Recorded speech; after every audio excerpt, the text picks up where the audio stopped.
Thank you, Marie. That was a beautiful arrangement of "Blessed Be the Tie That Binds." I have not heard that one before, and that was truly a treat. So thank you so much.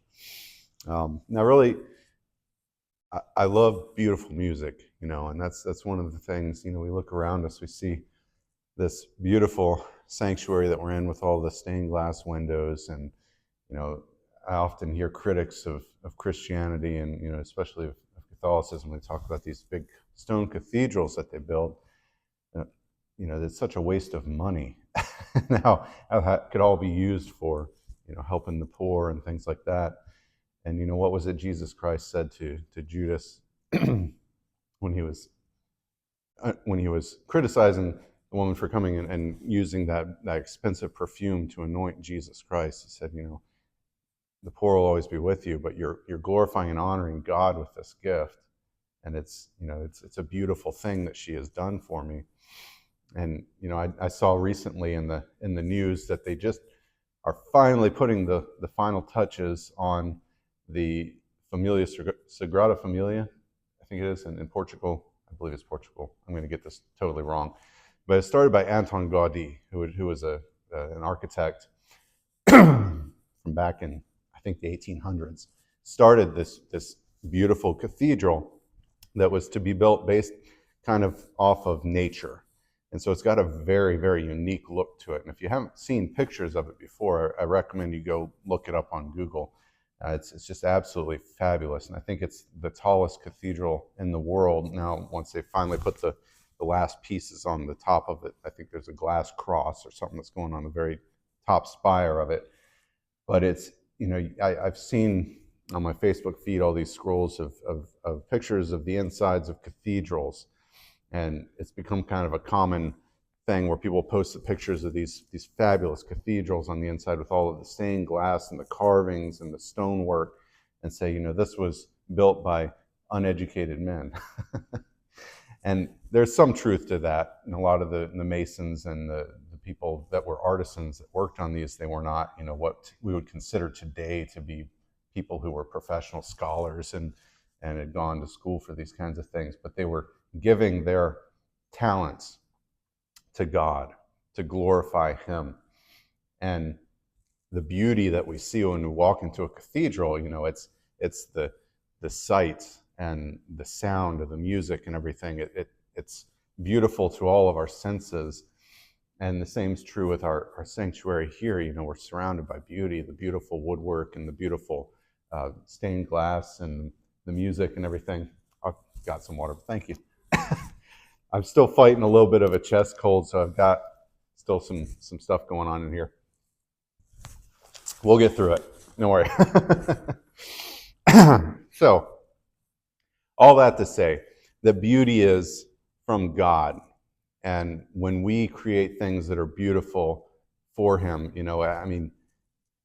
it's often said, we can't compete with the beauty that He has created in nature, but we do our best. And He has created us with that creative ability to do these things.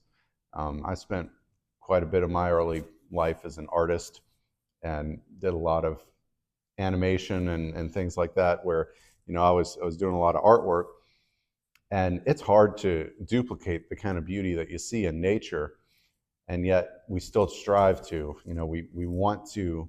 We're drawn to it. There's something about beauty that just draws us to it. So, if you've ever sat on a beach and admired a sunrise or a sunset, or on a clear spring day, sat beneath a covered porch and listened to a choir of birds, the thrumming of cicadas on a warm summer evening, or reveled in the beauty of a world covered in a blanket of white snow. If you have, you're certainly not alone. I love those things too. We all sit around and just admire the beauty of nature.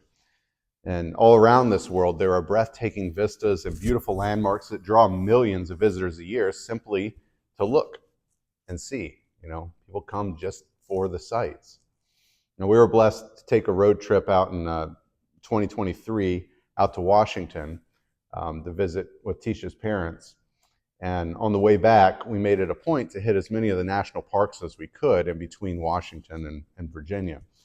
So from the towering majesty of Glacier National Park in Montana to the wild beauty of Yellowstone and its steaming calderas and bubbling mud pits and otherworldly landscape, down to the Badlands, South Dakota, we witnessed the glory of God displayed in all of his creation.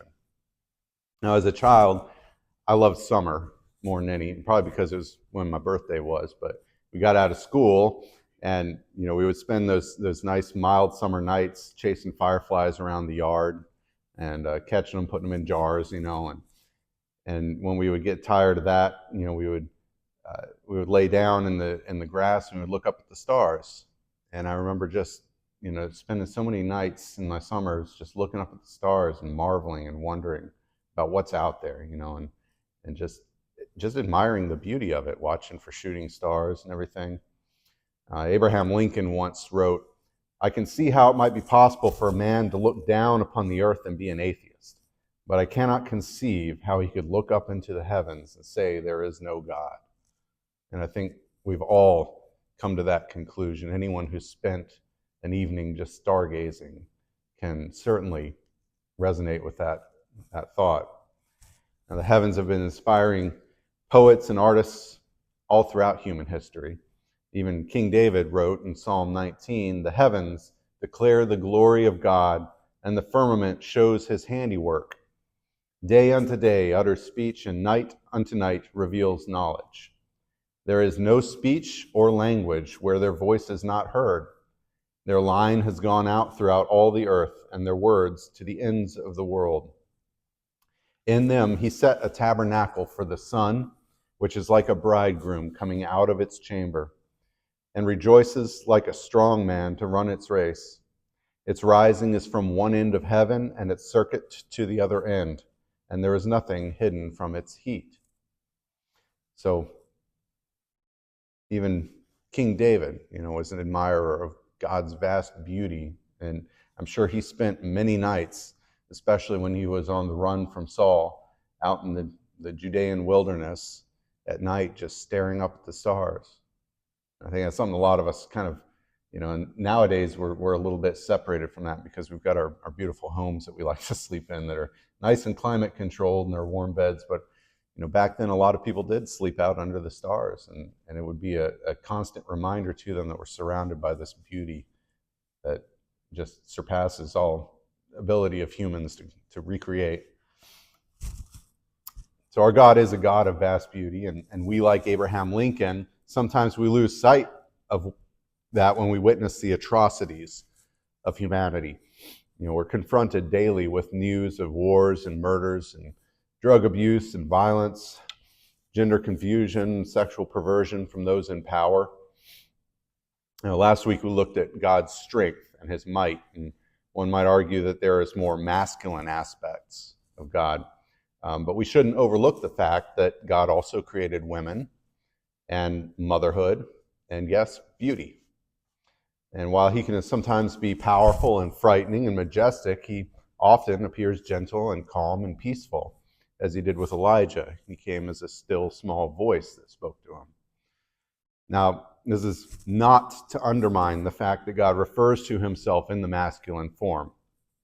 Jesus Christ, we know, came in the flesh as a human male, but we're told in Genesis that God said, "Let us make man in our image, male and female, he made them." And while this can seem confusing to us, we should remember that God also said that man should leave his mother and father and be joined to his wife, and they shall be made one flesh. So Adam was made incomplete without Eve. And so the picture of God we're painted as not one of androgyny or blurred gender roles or identity, but one of completeness, in which the two completely separate genders come together in one, in perfect unity, as it is in marriage. And as it is in marriage, a woman submits to her husband. And so God takes on this role of the Father in the Godhead, because the Father takes preeminence. Now, I didn't mean to sidetrack and get into gender roles, but in this day and age, where the enemy seeks to confuse youth, and the dominant spirit of this age is one of, transgenderism, I feel it's necessary to at least address this when we're talking about the aspects of God, which some would try to twist and warp to make it sound as though, God were some kind of transgendered human. He's not. Now, he established gender and the roles for which he created us. And it's in that spirit that we look today upon the overwhelming beauty of God and the importance of beauty and the preservation of beauty in a world that can sometimes be horrific and ugly and vile. We must recognize that just as there is a defining line between what is good and what is evil, there is a defining line between what is beautiful and what is not. Just as we're admonished in the Word of God not to call what is evil good and what is good evil, there's a growing movement, especially in Western Christendom, in the West today, to call what is beautiful ugly and to call what is ugly beautiful. And many may argue that beauty is in the eye of the beholder, and beauty is in and of itself a subjective thing. But I'm going to make the argument that there are standards which define beauty, else there would be no purpose in calling anything beautiful, right? Because everything would be. And that's not the case that we know. So, who determines what's beautiful? Well, let's start with the Word of God in Ecclesiastes 3 and verse 11. Solomon writes, "He has made everything beautiful in its time." Throughout the Bible, we are introduced to beautiful characters. In Genesis, we're told that the daughters of men were so beautiful that it enticed the angels to come down and take them for wives. Multiple times in Genesis, we're told that Sarah was a beautiful woman, so much so that Abraham feared for his life when he was traveling, and he would tell people that she was his sister instead of his wife because he was afraid that they would kill him and try to take her. Rebecca, when she's first mentioned, is called very beautiful to behold. And like Sarah, Isaac also fears for his own safety, and he also, like his father, he calls her his sister when they travel and kind of does the same thing with him. Now we're told concerning Laban's daughters that Leah's eyes were delicate, but that Rachel was beautiful of form and appearance. And who can forget about Esther, whose legendary beauty saved the Jewish people from extinction under King Xerxes. So we see that God has set a standard for beauty, but not every woman mentioned in the Bible is called beautiful. And before I get myself into hot water, we must remember that Solomon wrote that God has made everything beautiful in its time. And for some of us, that time has not yet come, but we will eventually be revealed in glory, like Jesus Christ is, and beautiful. And there is also beauty that God talks about that comes from within. Timothy says that women should not adorn themselves on the outside with gold and jewelry to make themselves beautiful, but that true beauty comes from the character, from within themselves. But throughout history, beauty has inspired mankind, and we have reflected the beauty of God in works of art, like I said, in great cathedrals with carved reliefs and sculptures, beautiful music and poetry. There's an inherent value to beauty and a desire for it that God has placed within us. And we know that the beauty that we seek is but a fraction of the glory of God. Beauty commands our attention. It inspires us to greatness. It demands preservation. So much so that during World War II, when Hitler and his Third Reich were ransacking Europe, they plundered works of art from all over. And they stored them away in mines and bunkers. If any of you have seen the movie The Monuments Men, it's a true story about the Allies' efforts to reclaim these stolen works of art and restore them to their rightful owners. Art is something that doesn't just retain value, but it increases in value the older it gets. And what's older than the Ancient of Days? God. Now, it should be no surprise to us that the enemy seeks to corrupt what people consider beautiful, even in art. Isaiah tells us that Satan, talking about Satan, Isaiah tells us that he was once called beautiful, and that every precious stone was his covering. But when he rebelled against God, he was stripped of his beauty, and he was cast down to earth. And ever since, he has sought to corrupt the beauty of God. In the Communist Manifesto, one of the stated goals of communism was to eradicate beauty in art, calling the mundane things beautiful. It was out of this demonic initiative that we began to see modern art era take form. The beautiful paintings of the Renaissance masters began to give way to Impressionism and then Abstractism, where now we've reached the fulfillment of their stated goal, and that a gorgeous photorealistic painting sells for a fraction of the cost of a large blank canvas with a little paint splattered on it or a banana duct taped to the wall.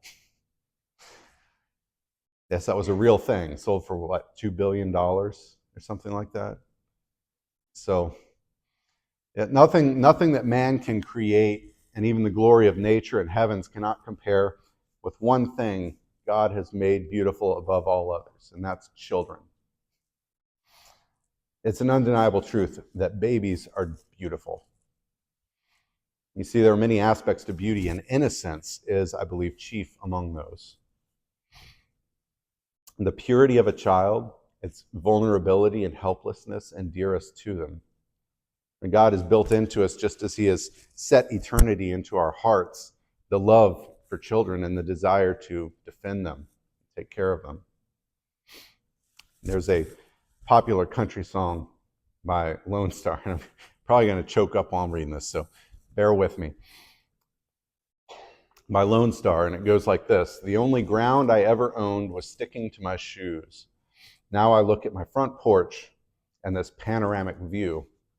I can sit and watch the fields fill up with rays of glowing sun, or watch the moon lay on the fence like that's where it was hung. My blessings are in front of me. It's not about the land. I'll never beat the view of my front porch looking in. There's a carrot top who can barely walk with a sippy cup of milk, a little blue-eyed blonde with shoes on wrong because she likes to dress herself, and the most beautiful girl holding both of them. And the view I love the most is my front porch looking in." And it's just, for me, it's so hard to read that because it's so true. You know, I've lived this. I've got kids, and I think the most beautiful thing in the world are my children. I think about that. There was a video that had been circulating on social media. You cry too. They had been circulating on social media of this young woman holding the newborn baby of one of her friends. And as she begins to sob just uncontrollably with tears of joy at the precious child in her arms. And according to the commentary, she was one of those who had previously proclaimed that she'd never have kids, and she wanted to, fulfill the feminist propaganda lie that she could be happy as a career woman and never have children of her own. But people in the comment section were saying that holding the baby hit her reset switch. It awoke within her that natural desire to be a mother. Now, innocence and beauty demand preservation. And unfortunately, we live in a world that's hell-bent on destroying innocent lives. Moses, when he was born, was called a beautiful child. When his mother saw him, she set him adrift on the Nile. And it was no coincidence that it was Pharaoh's daughter who heard the baby crying in the reeds. And then when she saw him, she took pity on him, and she was moved to raise him as her own. The beauty of a child, of a baby, especially, is undeniable, and it can soften the hardest of hearts. You know that Pharaoh's daughter was not unaware that her father had proclaimed that all the Hebrew children, all the Hebrew male children, 2 years old and younger, were to be killed. But she spared him. Now, she was isolated from the carnage of what he had proclaimed in their royal palace. She didn't have to be down there and see what was happening with these boys. But when she saw this baby, when she heard its cry, her heart was inclined towards it. She saved his life. Now today, there are organizations out there such as Preborn and Focus on the Family's Option Ultrasound, which seek to reach out to women who are considering abortion. They offer them counseling and ultrasound so that they can see the baby that they're carrying within them. And according to their own internal research, Focus on the Family says that 60% of women considering abortion who receive counseling and an ultrasound ultimately choose life. From their organization alone, since 2004, they've helped more than 542,000 women choose life for their babies.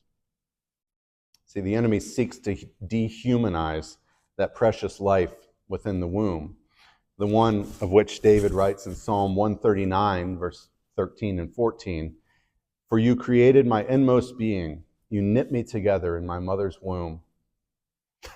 He says, "I praise you because I am fearfully and wonderfully made." But when a woman can see that little flutter of a heartbeat, and they can make out the tiny fingers and the toes, it's no longer a clump of cells to them. Not that it ever was, but we know from the moment that the sperm and the egg meet, there's only one thing that will ever come from that union, and that's human life. Now, I was blessed this past week to be able to attend our local BGAV council meeting as a representative for United. There I got to meet with many of our local pastors in Danville, and they all welcomed me with open arms, and one of them gave me a gift, so it was real nice to meet with them. Our guest speaker that evening, though, was Shane Boast from the Family Foundation, which is an organization out of Richmond, and it ministers to churches in Virginia to inform them and help them to get involved in local and state government. As many of you know, there are several bills that are coming up this year for a vote, which should be really concerning to all of us as Christians, regardless of our denominations. But one above all the others is particularly evil. And it's the most ambitious abortion bill to come before a state legislature in American history. Now, the abortion bill that has already passed both legislative chambers, and it's going to premiere on the ballot in this coming November, will allow abortions to be performed up to the moment of birth for the child. This open-ended and undefined phrase in the measure, reproductive freedom, would allow for the unregulated sale and purchase of human embryos, unethical research, commodifying human beings, and leading to the exploitation of women. It'll eradicate parental rights to know about or consent to abortions being performed on their children in school.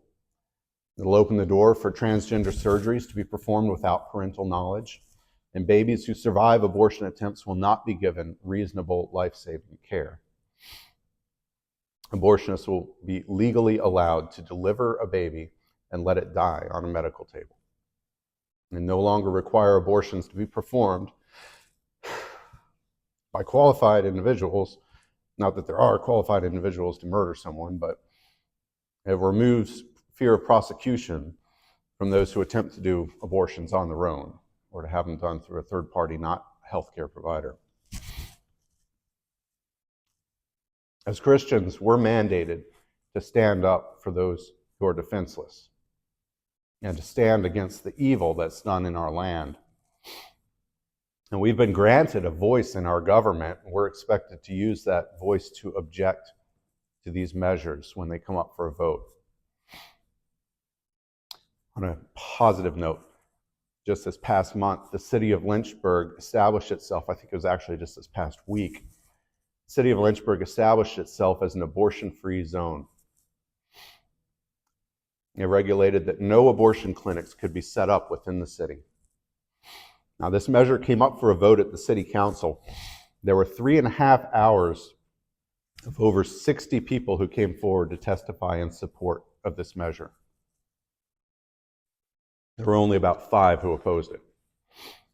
And the city had set up a voicemail line for people to call in where they could voice their opinion on the matter. And in a few days, they received over 350 calls, all but 3 of which were in favor of the measure. Under the immense pressure of these supporters, the council voted in favor to approve the measure and make Lynchburg an abortion-free zone.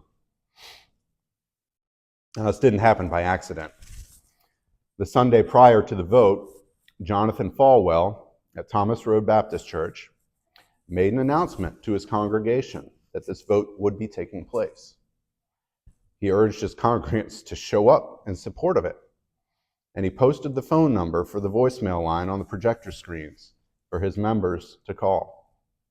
One church made the difference in their community, and because of them, Planned Parenthood has been blocked from setting up shop in Lynchburg.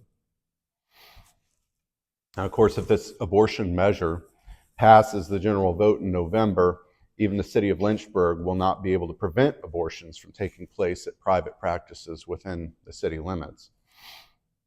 But it's why it's so important that we all do our part to preserve the beauty of childhood. This is an aspect of God that we can actively defend and stand for, knowing that God is fully behind us. Now, God has called us his treasures. In multiple places, he refers to us as his jewels, as he did in Malachi 3 and verse 17 that we read earlier today. He tells us that he desires godly offspring. And from our own experience, we know just how precious the life of a child is. Now, Jesus himself rebuked his disciples and told them to allow the little children to come to him, for the kingdom of God belongs to such as these, he said. For God so loved the world that he gave his only begotten Son as ransom for these beautiful children. Our God is a beautiful God. And throughout his creation, we see his reflection, yes, but none so much as in the face of a child. Children are a blessing from the Lord, and their beauty is his beauty. I think it was even Jesus Christ said, if you've seen the Father, if you've seen my face, you've seen the Father. And we are a reflection of our own children. My dad was here to visit last week, and I noticed a few of you, when you came in, said, "You must be Kevin's dad." There's a family resemblance that we have, So we see the reflection of God in our children. It's this beauty that God promises us in Isaiah 61 and verse 3. He talks about giving us beauty for ashes. For those of you who were here this past Wednesday, we observed Ash Wednesday, which is a reminder to us to humble ourselves before God and to recognize that without him, we are ashes, and to ashes we will return. But to those who humble themselves and submit to him, he promises us new life, to rise from the ashes of our old lives in beauty and in glory. When we observe the beauty of God, we can take hold of that promise and remind ourselves when we're struggling that this is what we're fighting for, the beauty of God.